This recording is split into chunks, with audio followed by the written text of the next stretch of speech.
The discussion session that I had with the young people this afternoon was focused around the psychology of parkour, and particularly the role of fear within your training and what you can use that for. So we had a very brief discussion just about that idea, about whether they'd had that experience in the morning session.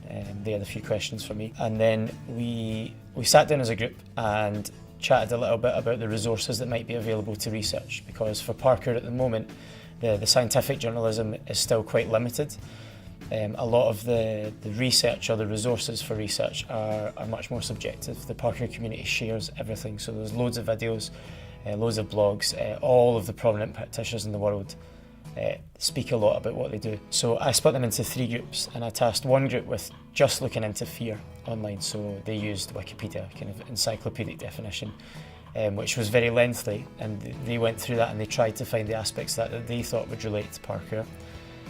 Another group went away and found some interviews from different parkour practitioners that were particularly focused around the idea of fear, breaking through fear, how that helps their training. And the third group had some time to write some questions, and they interviewed me directly. So at the end of that, we had 3 kind of presentations, I guess, that were a minute long, that had a nice sequential order. So out of those 3 little groups, they all nominated a speaker each. We gathered that information, we decided which order they were going to speak in, and they presented everything that they'd found. The reason that I chose the area of fear in parkour is because I wanted them to try and research something that was quite subjective for them.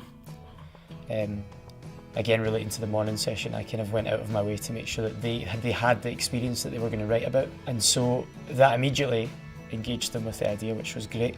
But it also made them see that they could go about their usual research academic kind of process that they would anyway if it was in a maths class or an English class, with something that they're interested in.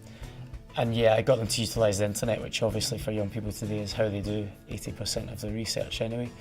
So I think they really kind of they use their existing research skills along with their skills that they've learned in the classroom and put them together. And I was hoping that they would make that connection. I think that's what they got out of it.